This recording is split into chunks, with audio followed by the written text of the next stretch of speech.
జీవుడు మరియు ఈశ్వరుని మధ్య ఉన్న సంబంధం కూడా సేవ యొక్క సనాతన సంబంధం. ఆ సంబంధాన్ని స్థాపించడానికి 9 పద్ధతులు శ్రీమద్ భాగవత పురాణంలో ఇవ్వబడ్డాయి. శ్రవణం, కీర్తనం, విష్ణోస్మరణం, అర్చనం, వందనం, దాస్యం, సఖ్యం, ఆత్మనివేదనం. ఈ 9 ఒకటి అర్చనం, అంటే అర్చ విగ్రహానికి ఆరాధన. కాబట్టి ఈ 9 అర్చా విగ్రహారాధనపై మీకు విశ్వాసం ఉంటే, ఇంకా మీరు భగవంతునితో, ఈశ్వరునితో మీ సంబంధాన్ని, సనాతన స్థిర సంబంధాన్ని స్థాపించడానికి అర్చా విగ్రహారాధన ద్వారా మీరు వెళ్ళాలి అనుకుంటే అది మంచి విషయం. శ్రవణం, పరీక్షిత్ మహారాజ్ కూడా భగవన్నామాన్ని విన్నారు.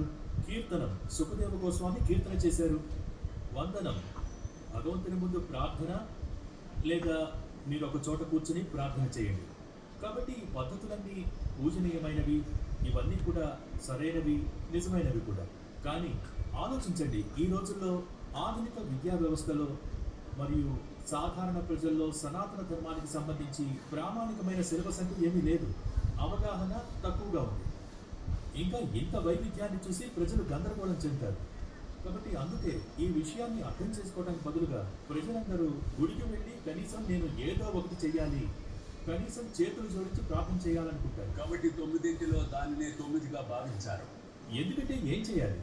ప్రజలు అర్థం చేసుకోవడానికి మీరు ఎంత ఎక్కువ సౌకర్యాలు ఇస్తే, ఎందుకంటే మీకు ఇంత మీడియా ఛానల్ ఉంది, ఈ మీడియా ద్వారా మీరు గీత, భాగవతం, పురాణం వీటన్నిటి బోధనల్ని క్రమబద్ధంగా ప్రదర్శించడానికి మరిన్ని కోర్సులు ప్రారంభిస్తారు. ఖచ్చితంగా ప్రజలు ఎంతగా అర్థం చేసుకుంటే అంత ఎక్కువగా ఒక క్రమ పద్ధతిలో ఆచారాల పట్ల ఆకర్షితులవుతారు. భారత ప్రజలందరూ తెలివైన వారు, అప్రమత్తంగా ఉంటారు, ఆస్తికులు, ప్రతిదీ తెలుసుకోవాలనుకుంటారు.